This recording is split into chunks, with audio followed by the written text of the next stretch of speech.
Take me out one more time is all you said to me.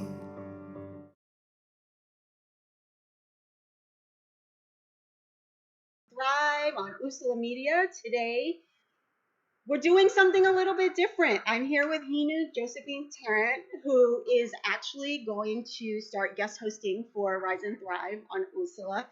And today, Josephine is going to interview me. So we're doing a bit of a switch.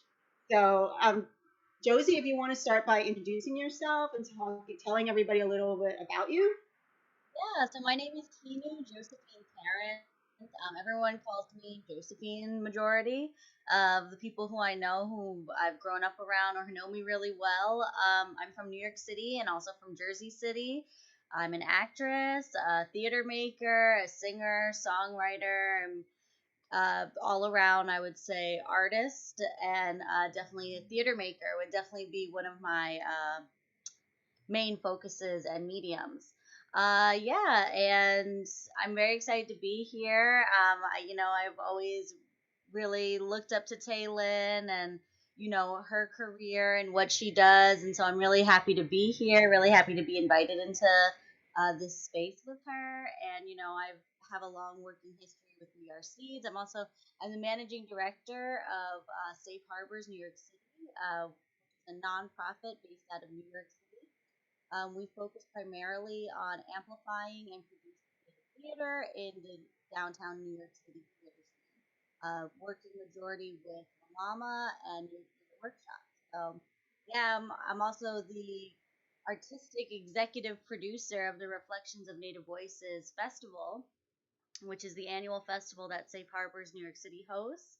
And this year was our second annual festival, and I'm very proud of that. We had Santee Smith, Moses Goods, Anthony Hudson, Nick Billy, my mother, Muriel Borst Tarrant, Ikitawin from Minneapolis, which is a youth ensemble based out of Minneapolis. So, which is all native and all indigenous as well. So, it was really proud moment of me as my first time really producing everything on my own. And yeah, that's pretty much what we're up to. We have some upcoming stuff coming up. We're doing a project for missing and murdered Indigenous peoples, women, girls, two spirits in New York City.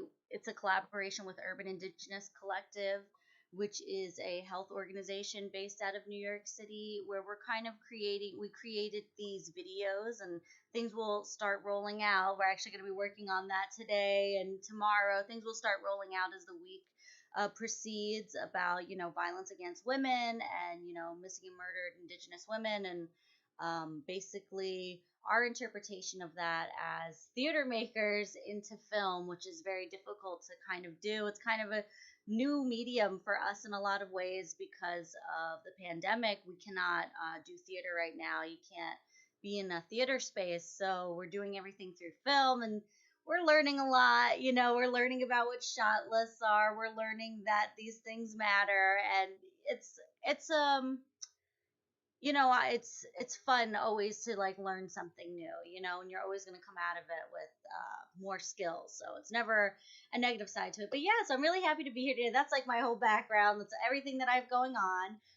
Yeah, and today I'm going to interview Taylin a little bit, and I have all my little questions ready. So I think so everybody on this kind of already knows you, right, Taylin? I think so. I think people know what I do pretty well. Just one technical thing. When I go on mute, I think your sound is better. So I'm going to go on mute a lot, And just I'll so you just know. All right. Yeah, I think that people have a pretty good background of what I do. But when I'm doing this Rise and Thrive, we talk about everyone else. So this is actually an interesting twist. So yeah. I'm welcome to any questions that you have. Yeah, I'm excited to kind of get in. So I think one thing, so right now, because everything is really going into film, I had an audition a couple months ago for a for TV, and I was like, ugh, like I'm such like a theater person in that way. I'm like, oh gosh, like when I used to get these auditions, I would just be like the worst, like total like self-sabotage, like just like have the paper be like, well, I did it, I sent it to you, that's what you wanted. But like the other day I was like, I really want to get into film. Like I'm really curious how you get into film and TV, so I'm going to take this like as serious as possible. I like memorized it, I like really went into it, like I really tried to audition instead of just kind of like throw it away. I don't know what's wrong with me. So I did that. I ended up getting a call back, and I was like, oh my gosh, like I never got a call back for like TV before. Like, so I was super excited. I didn't get the part, but it didn't matter because to me, I was like, oh, this is a win. Like, you're in the door. Like, you got somewhere, at least like these Yeah, past. that's amazing. Yeah, It because is. for TV, it's so different, right? And I've been in theater for so long that I was like so nervous. And something that started to come up for me was like, okay, so what if you get through this audition and then you don't like know how to deliver on set? Because I'm not used to acting on film. I'm used to acting in theater, which is vastly different. And so that's one thing I want to talk about. So now I'm taking like an acting, film class because I was like, I need to study up on this if this is something I'm interested in, which it's going really great. I'm really into it. So I just kind of wanted a little bit of like perspective from your end about, I guess, how you see the difference between theater acting and film acting. Just a little bit of what your perception of that is. I'm on the opposite, right? I'm opposite from you because I've only done a little bit of theater in college. Um, I think that's the extent of it. I did several plays in college, and then that was it. And then when I left school, went to LA and started working pretty much right away. Um, and it is scary. Well, let me back up. When I was in high school, I had an agent, and I was in New York I took a commercial class, like some very technical classes. So I wasn't really unfamiliar on set when I arrived on set for the first time. But of course, it's still when you're in the real experience, it's so overwhelming and very nerve wracking. But and yes, theater and acting for theater and acting for film and television are so vastly different. But I think at the root of it all, it's the same. Like it's all about the honesty, right? And so this is so it's so awkward talking like this because you and I would be like talking to each other and talking over each other and be like, yeah, yeah, yeah. And now we're like, let me wait for a space to actually. I know, because anyway, I think if you get to, when you book your film or television, you'll get there and you'll figure it out. Like I think you have, in theater, you've got that training down, right? And so while it's different, you still have you're disciplined, you have an understanding of how, who functions as what, and you have to be smart to work in theater. Like you just have to be. And so I don't feel like I think it would be like nerve wracking inside, but I think that there would be no issues, you know, to really grasp what's going on. I mean, like you show up, you do your third of a page, and you do it like 75 times, and then, by the first day, you're like, you know what's going on. Exactly. Yeah, exactly. Okay. Yeah, I was just kind of wondering about that because I'm always like, I don't know. Now that I have an interest in it, I spent so much time not having an interest. Like, I really, it's not that I ever thought, less of anyone who did film or TV. What it was is I didn't like to look at myself on film or TV. So I would be like, oh, like I just want to do theater where it's like quick and dirty, we're done. I don't have to look at myself. I did it. It's done. But then I'm like, you know, in a different part of my life, I'm like, oh, you're okay. Relaxed. It's not that bad.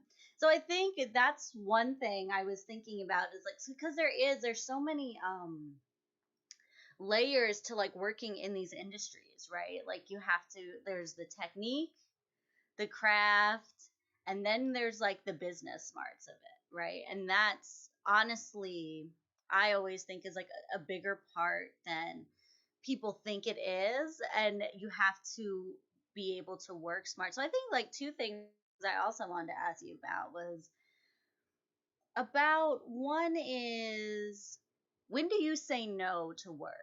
Like, when do you say no to work that you're getting, or auditions that you're getting, where it's like, whether it be a morality issue, whether it be a time conflict, whether it be, not enough, whatever the issue is, it doesn't have to be, overtly racist. It could be anything. But I think that's something, me personally, I mean, I feel sometimes so obligated to always take every gig, and that's kind of like a little bit how I was brought up, but then also the way I was trained. Like, you take what you get, you take everything you get. And then I think of, like, my dad growing up, like, don't throw away money, like, you're throwing away money. And it's like, I'm in this point right now currently where I'm so overwhelmed by all of these, like, little gigs, that I'm like, I'm gonna go like nuts if I, like, try to keep up with just these little gigs. So that's one thing I want to know about, is like, well, how do you kind of measure that for yourself? That's such a good question, and I'm still working on that for myself. But I found as I've gotten older, because now I just turned 50, right? And I have 4 children, and they're a priority. And um, it's it's so true when you talk about your dad, and like my father's the same way. I think it's this kind, especially if you're an artist and a freelance artist, you have this feeling like, well, you never know what's going to happen in the future, so you have to take every opportunity that comes to you. And that's real. It's so real.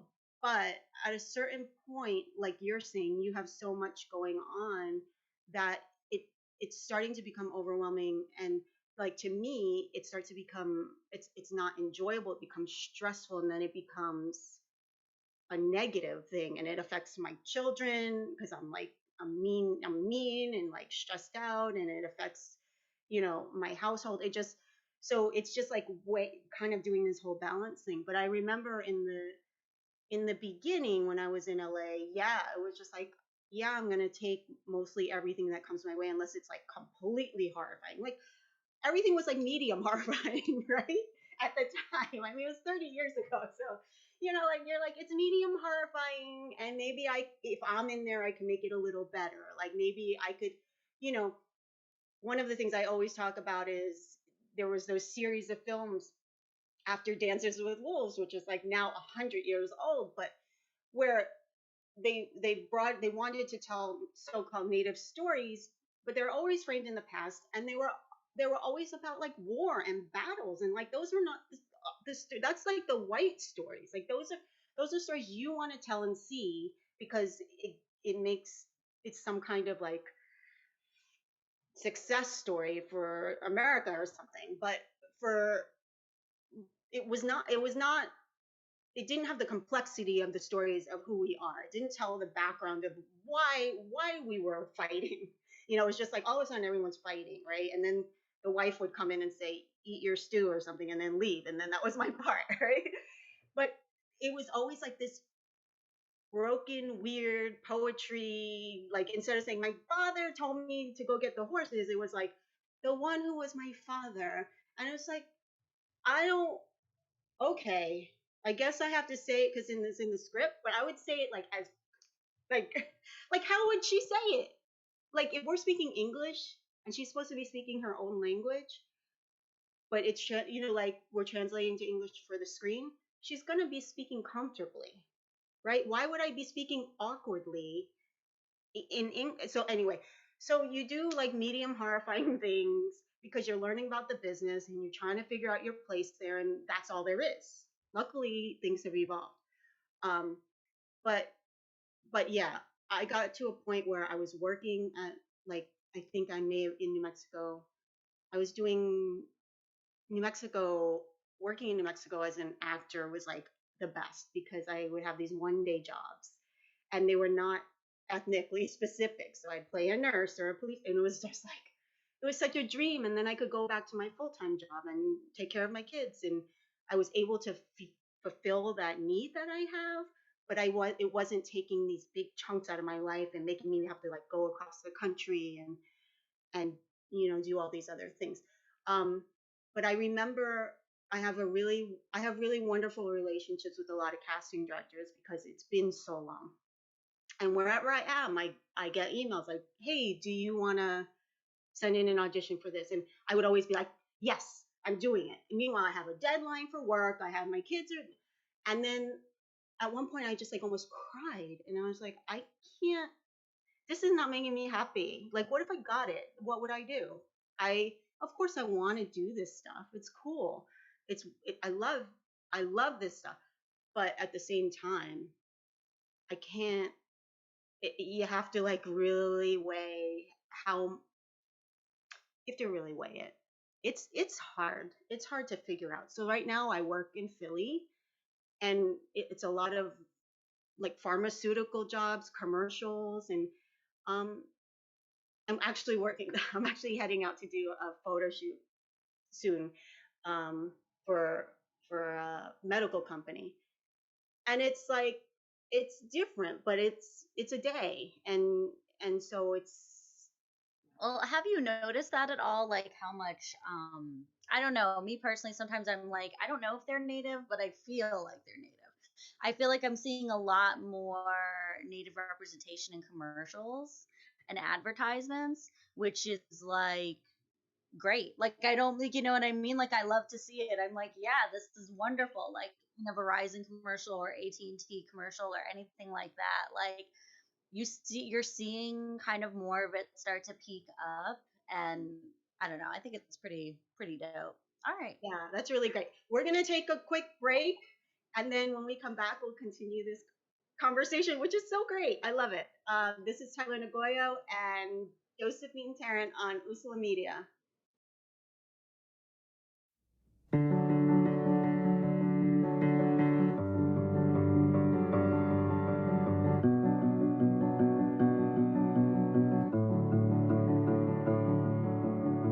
Take me out one more time is all you said to me.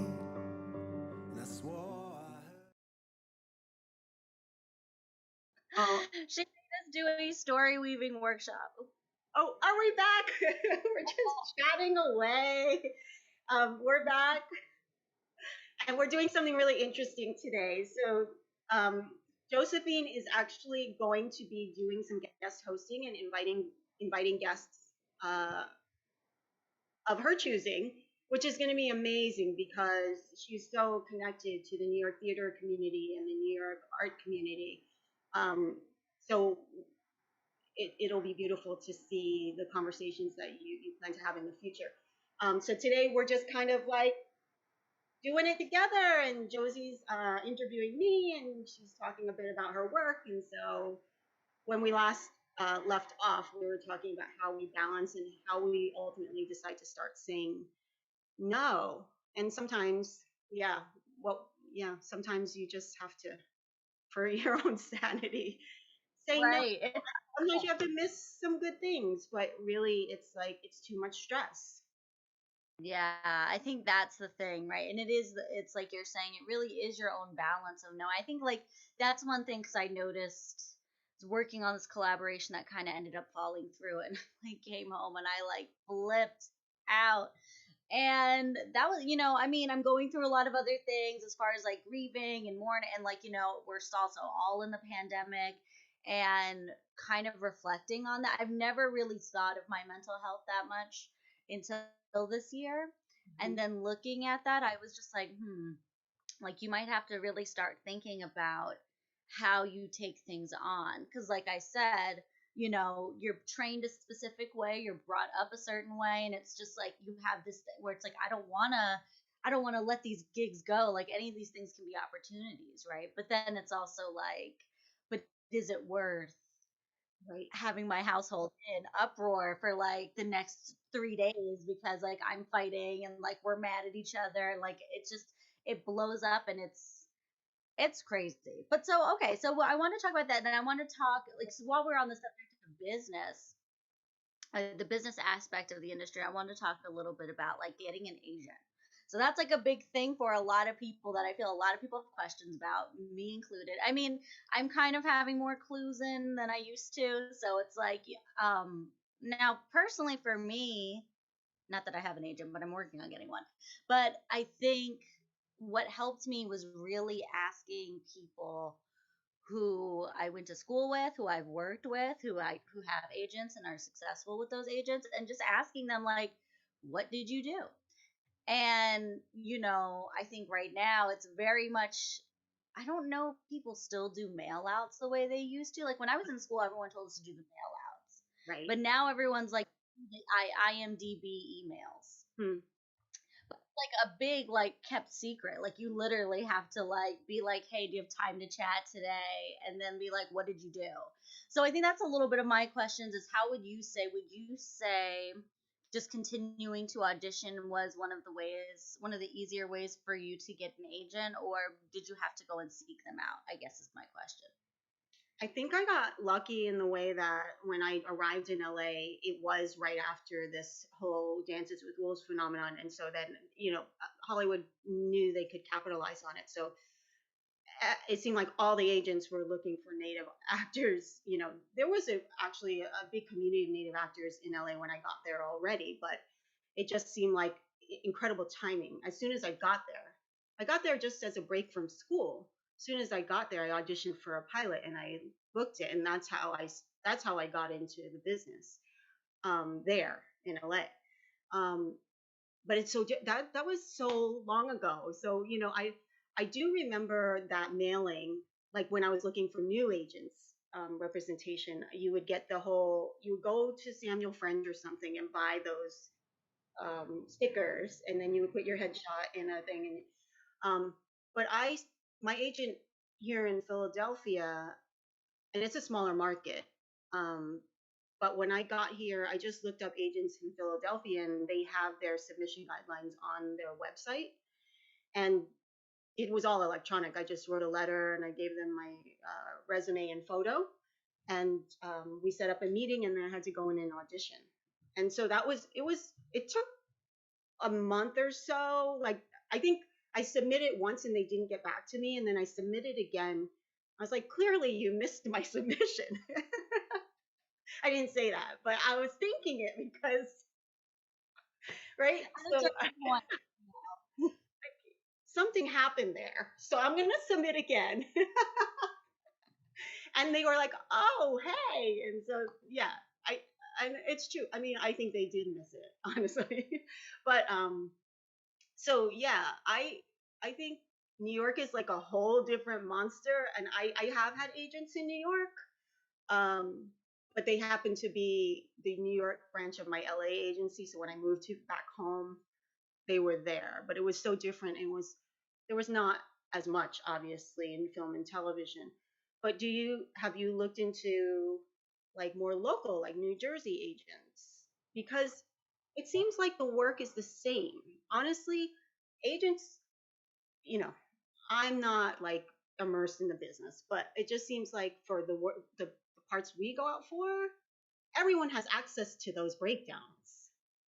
So you don't Right. really need to fight for like CAA, right? You can have someone represent you and have access to the same information. Yeah, that's what I'm kind of looking like. I'm trying to, I don't know. Like that's the thing is I think you have to have like a really clear idea of what it is you're trying to do. So I'm like, okay, like I'm interested in film, but then it's like I'm also working on music, and then I have like a theater background. So I'm like, I don't know the agent that's gonna be able to cover all of that, but I'm gonna go ahead and try. Like maybe if I put like finally getting myself together and have like a website and everything, I'm like, okay, like you actually have like stuff. So I'm hoping that I'll find someone who's interested in me as an artist, but then if not, like I can write exactly. Like I would just like some help as far as booking things because it is a lot. It's a lot. Like Manage, when we're yeah. talking about being overwhelmed, oh my gosh, it's like a whole nother job to like book yourself and then negotiate for your own money. And I think a Yeah. lot of times, not that it matters, but like I think a lot of times I kind of get um I shouldn't say that word, but I think a lot of times I get stiffed a little bit because I don't have representation in comparison to people who have representation. So it's like their agents can fight for what Right. they need to do this job. And so then you're like calculating in your own head, like, well, how much is it worth if I do this and then I do this and then I do this? And I just feel representation might just make it a little bit easier for me. But I also feel like everyone's talking about what's happening right now, like on television specifically and in film specifically for Native people. And that's like one of the reasons I'm like, oh man, you better hurry up and book an agent because, girl, like they're out here casting because there's so many great things out right now. And so I want to talk to you a little bit about that. Rutherford Falls Yes. premiered on Peacock last week. Did you get to catch any of that? Yeah, I'm excited though. It is. I watched it. I watched the whole thing. I sat down, and went through all of it. I think there's something just really refreshing about it. It's like, wow, you're kind of seeing like this is kind of like our step through the door. Kind of very much. I shouldn't say very much, but it kind of reminded me of like Blackish a little bit. It kind of has like a little bit, but it's not. But it's not like Modern Family in the sense where it's like they do those interviews or it's like looking to the camera like The Office or anything. It's very much like a sitcom. I mean, it's I also think in the same breath, it's like we're still in that place where we still have to educate just a little bit, right? Because people don't really know exactly but I feel that's the first stepping stones. I feel like, once the first couple of shows do that, after that, things might be a little, hopefully, I'm hopeful, things might be a little bit easier for non natives to understand off the top of their head, you know? And I think that's the goal, right, to get to. Right. Then you have Reservation Dogs is coming out on FX. Mhm. I don't know when that's coming out, but I don't know. It's really refreshing to see. Like I watch Mayans, which is like it's like Sons of Anarchy with like a Mexican like motorcycle club. But I love it though. I love it so much because I love to see like this. The brown folks on there. Yeah, I just love to see these brown actors. Like, I mean, a lot of them are attractive, and like I always say that I'm like these luscious brown men, like love it. But they're also like, it's like you do feel that, but you're also like just so like wow, like they're really like great actors, and like they look like normal brown people. They don't look like what I mean. These super pristine, like clean cut, like they really are, and then knowing like their backgrounds and learning their like I'm so into it because I'm just like wow, like when like we're starting to kind of pick up that momentum, so I'm excited. But how do you feel about everything? Like what do you think, I guess, what do you think that the future looks like, for natives on in television and film?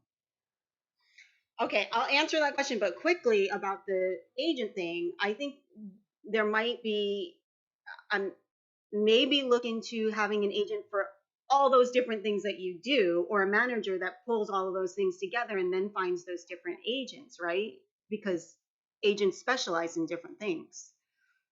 So Right. you could have 5 agents, but have a manager like managing all of that because you're Oh, so talented, right? And you would have your hands in so many things. And then the other thing on that is I think absolutely you should write a letter, or anybody who's interested in doing this, to the casting directors that cast Res Dogs and Rutherford Falls, and to the director, and to just what is it going to be, 20 people, right? Sydney Freeland, all the directors, to introduce yourself, because they'll put posts up on Facebook and it's just kind of like so random. They are looking for native talent, and so you would be doing them a favor. It would be welcome. It wouldn't be like, oh, why is she sending me that? I think they would be really excited to see you and to see that you exist. So moving into that, there are so many native, just watching Sydney Freeland directing Grey's Anatomy and making feature films, and um, it's beautiful. I'm following Sterling Harjo through this process, and now, and as each director comes on, each guest director comes on to direct an episode, I'm just like, oh my gosh, this is such a dream, and I'm so happy for them, and I feel it's wonderful to see the progression from where we were, what I was fighting about 40 years ago or 30 years ago, to now where Native people are able to make those decisions and tell these stories and have Native casts, and not like you're saying, native cast, like not some kind of. I mean, I remember at one point they wanted some white kid to play Tecumseh, and it was like, and they really thought that was cool. I mean, it really got really far in until the native community was like, okay, that's not cool. Um, but that was going to be okay 30 years ago, and even I think of 10 years ago, they still try to. It's like, can we find the brown person that's most comfortable to us to represent the brown person? It's always that way. But now native folks are like telling the stories, and I think it's amazing. It's amazing to watch how things have changed. And that's what I appreciated about Rutherford Falls in a lot of ways, was like, this main character who is a native woman, right? Who's not fitting into whatever these stereotypical bodies and looks of what we are supposed to be. Because the truth is, and us as native people, we know, like, we look different. We look all types of different. You know what I mean? And there's nothing wrong with that. And that's truly who we are. So it's really amazing to see these really human stories and human point of views. But I think we're going to take a little break, right? Do you want to take us into the break?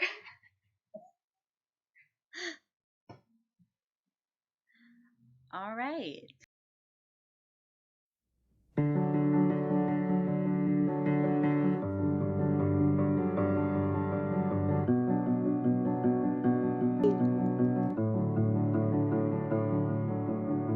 Take me out one more time is all you said to me. And I swore I heard. What is it? You're muted. Okay, we're back. We're back on USALA Media, and Josie, Tarrant, and I are having this amazing conversation. And I am gonna have to run in 5 minutes, but I think that Josie's gonna close out the show. This has been so wonderful, and I feel like we could talk forever about all these things. I love it. But I have 5 more minutes, so is there any last thing you want to chat about with We me? talked about the future, right? The future of natives and film. Well, I just feel like, when we were talking about, like, I feel a lot of times people will reference to like the 90s, like, remember when natives were cool, like in the and and it's like, and in a lot of ways, I think for the early 2000s and like the 2010s, I guess that's what we're calling them now. You know what I mean? It kind of did feel like that. It's like, dang, like no one's asking us like what we want to talk about. And so it does kind of feel that kind of renaissance kind of momentum building up, which I think is awesome, like you said, because we're actually able to do these things. And like, seeing people being able to be at the table and really talk about our stories, our real stories, our very human stories. Like, and then there was like Trickster in Canada that like I watched on CW, but then they only put up 4 episodes. I was so upset. I was like, what the hell? Like, now I don't even know what's happening at the end of this show. But I think we'll just end with, what is one of your favorite roles? What's one of your favorite roles that you've done? And then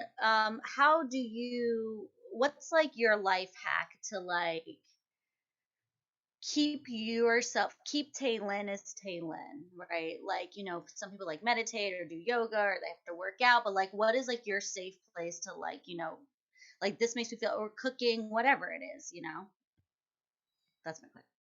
I think one of my favorite experiences was working on Manhattan. I had just quit SWAYA, and I was like I quit a full-time job. What am I going to do with my life? And then I got the call the next day, auditioned and booked it, and it was like, oh my gosh, this is the biggest gift. And it was a series that went, I don't know, 2 or 3 years, but I was on the first season, and I think I did 4 or 5 episodes, and it was there. The cast was amazing, and it was my first time working with these actors. Are so elevated and veterans in acting, and they're so giving, generous, and beautiful, and that doesn't happen often. um a lot of times you have to fight for your place or fight for what you know, and it was just so easy. And the acting, the caliber of the acting was so wonderful. And to be able to work opposite that just felt like, oh my gosh, this is like my dream. So that was really wonderful, and also just saved my life at the moment, because I had just quit this job because I'm like, I can't stand this anymore. And I'm that person. I'm the person. My father's like, it's just a job, stay in the job. And I'm like, I can't do it. And so it just like set my path for the rest of what I'm doing now. And then as far as like self care, I don't have anything good to say because I'm the worst. I have all these kids and this nonprofit. But I would say when I was the most down, which was around that time actually, and things were really hard in my life, I made sure to be very present. So I knew that even if emotionally I wasn't capturing something, I knew that if I like went up and looked at a flower or looked at the sky and let it come in my body, I know this is gonna sound weird, but if I would like fully embrace little moments or eating something beautiful, then all of those things would come into my body emotionally or energetically and like outweigh the terrible things that were happening at the time.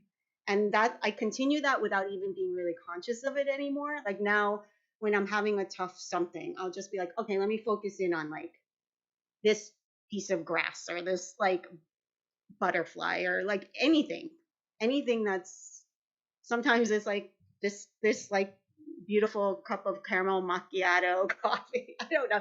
Whatever it is, like just focusing in on that and letting that be everything for like 2 minutes.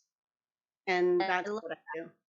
yeah, I think that's such a big part of like when you're studying meditation is like being in the present. And it's so difficult to be in the present, and it has so much to do with how you can move forward, I think, in a positive way, right? Like when people think about, I don't know, the years that pass by, the biggest thing they always regret is not being present.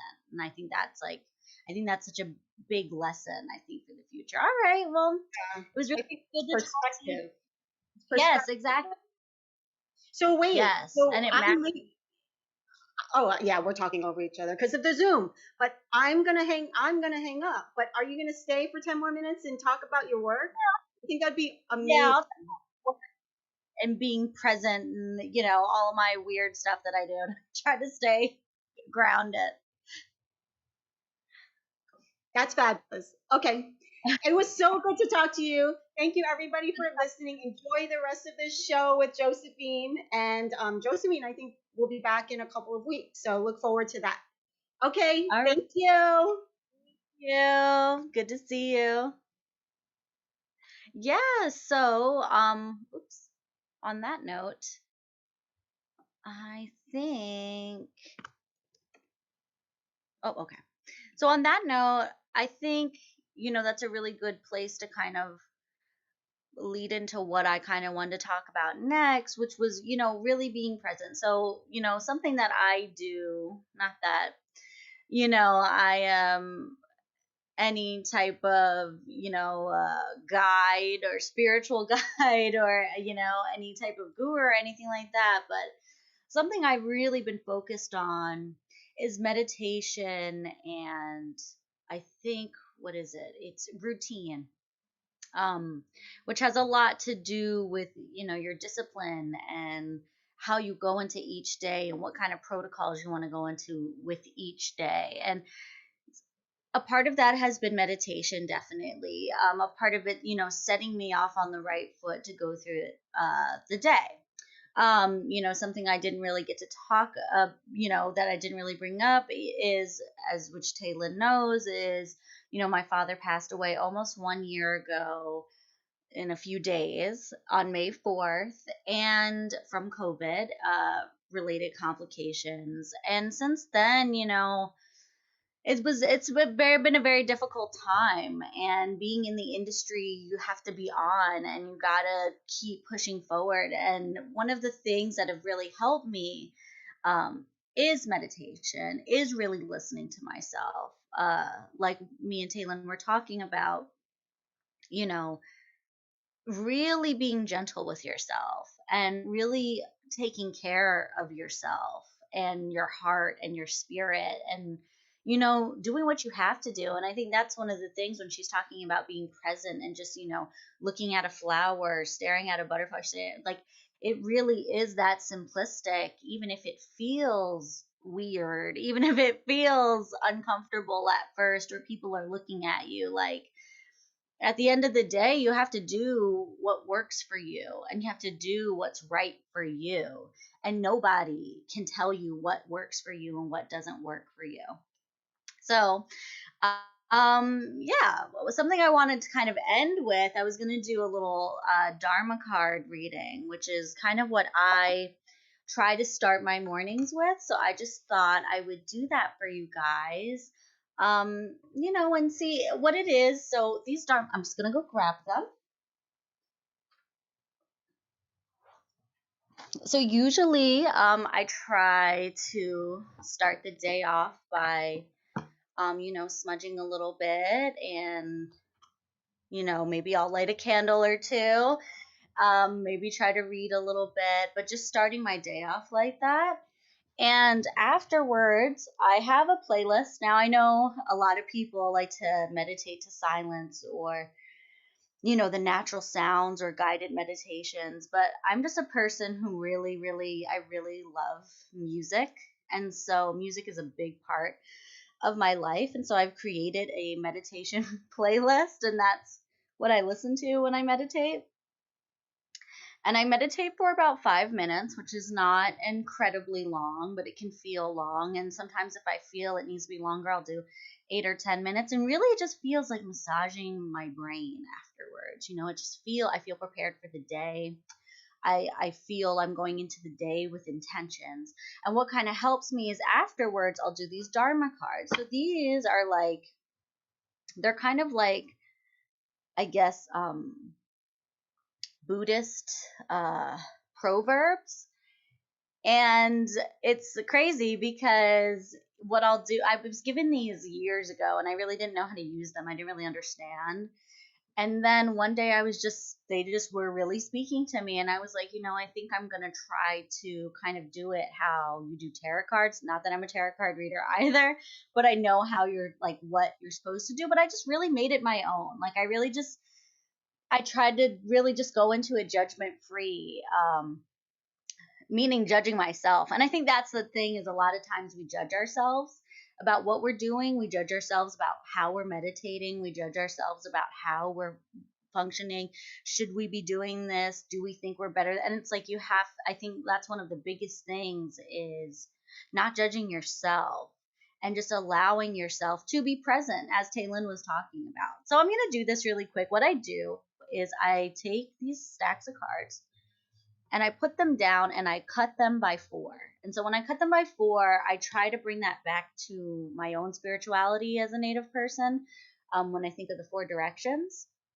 But it's very open to your own interpretations. I know in other spiritualities, it's like the 4 elements. And I kind of think of it like that. And also know the 4 directions also has to do with 4 elements. So sometimes I do that, sometimes I don't, but I'll cut it 4 times. And I don't know, might be more of a personal reading, but, I'm going to try to think of everybody who's watching this, and I'll cut it once, and I'll try to, think of water, let's say. And then after I cut it, I just try to use imagery of what I want from water, how I wish to be like water, or even the actual image or sensation of water. So then I shuffle them, and then I cut it again. And then let's say I'll think of, fire, for instance. How do I want to be like fire? What do I want from fire? You think of warmth, the sensation of it. Without fire, you wouldn't have cooked food. Without fire, you wouldn't have heat. Without fire, we wouldn't have the sun. So, all of those things doesn't necessarily mean a house fire or a forest fire or anything like that. So then I shuffle that again. And then I try to think of air, how I want to be like air, how I envision air, what it is air gives to me. So when you think of wind, things within the element of air, and I cut it again. And then I shuffle it again. And this is just kind of like a fun thing. It just feels meditative to me. It gives me something to do. It gives me like a purpose for something. And then I try to think of Earth, what it is I want from Earth, how I want to be like Earth, the sensation of Earth. Okay, then I'll cut it again. And then they have these beautiful images on them that I think is a part of it. They're like all these different like Tibetan artwork or like landscape photos. And then I'll spread them out. So this is when it becomes a little bit similar to tarot cards. I just kind of spread them out. And this is like, I try to make this fun. A lot of people get really scared of this because they're like, tarot cards, like, what if I get a bad reading? It's not, these aren't tarot cards. That's one thing. And they're not going to be bad readings, you know. So just so you can see what they look like, I'll just put it down. So then I have them all spread out. And then, you know, I'll think on it a little bit, close my eyes, open them, and this one is just calling to me. And then it has a proverb on the back. So this is the image. And it reads, "One mind. Our worlds are created in our mind, and we live as if these worlds are real. Our thoughts and our actions bring misery and complications, and we have no freedom. In our mind, we create the world, and we live as if this world is real. To realize the truth and free ourselves, we must pass through the doors of awareness." Now, that is super wordy, and they are like really wordy. And that's what I enjoy about them. It's not like cut and dry. It's not my interpretation because they're not tarot cards or anything. Like, it literally is like this very intellectual sentence or paragraph. And then, you know, you can think of that how you want to. And I think, you know, you use it how it reflects your life. You know, there's no rules to a lot of this stuff. So, yeah, I'll read it one more time. One mind. Our worlds are created in our mind, and we live as if these worlds are real. Our thoughts and our actions bring misery and complications, and we have no freedom. In our mind, we create the world, and we live as if this world is real. To realize the truth and free ourselves, we must pass through the doors of awareness. And so my interpretation, although everyone is free to interpret that how they want to, but my interpretation is, you know, I think one thing is that this is the first time I'm, you know, participating in this, and I'm really happy to be here. And I think one mind is kind of to just put us all on the same plane and realize, you know, our worlds that we live in every day is what we create. You know, it's how we see it. And like Taylor was saying about our awareness and being present and our perspectives, that's a big part of it. You know what I mean? Is being aware of yourself, being aware of others, and being present with yourself and being present with others. You know, there a lot of times I think of this when it's just sometimes you can get so lost in memories that aren't necessarily really happening, or you can get lost in future events that you want to happen that you're not even living in the present. And I think that's what that's about a little bit, is going through the door of awareness and being aware of the world that we're all in, and approaching people with perspective and grace and understanding, and realizing just because our worlds that we live in every day has limitations, other people's worlds are very different than ours. And that's a part of perspective and awareness with others. So yeah, it was really great to talk to everyone today. I hope I didn't get too weird on everybody, but you know, that's just something I thought would be kind of fun to share. I really enjoy doing that because it just puts me in a good place, and I think it puts others in a good place, even when they don't even. So I hope that helped you out today. I hope that gave you some guidance for the rest of the day. And like I said, I'm working with Safe Harbors NYC. Follow us on Instagram. We'll be putting a lot of updates on there. We're doing joy sessions, which are programs that we're working. It's an Instagram series focused on joy for Indigenous peoples. We have an upcoming project for MMIP, Missing Emerging Indigenous Peoples. which will be a video series and some interviews with Spider Woman Theater about violence against women and how that translates to the work that Spider Woman does. And yeah, really look forward to hearing from you all. I hope you guys enjoyed today, and yeah, have a great weekend, everybody. And go into it with awareness and be present for your weekend and enjoy yourself with your family and friends, yourself. Read a book, go outside, breathe some fresh air, let the sun hit your skin, drink some water, and have a good one. Enjoy the day, and live your weekend in joy. So I'm gonna sign off with that one. This is USALA Media, and my name is Henu Josephine Tarrant at Rise and Thrive, and it was nice to be with you all today. Have a great weekend. Bye bye.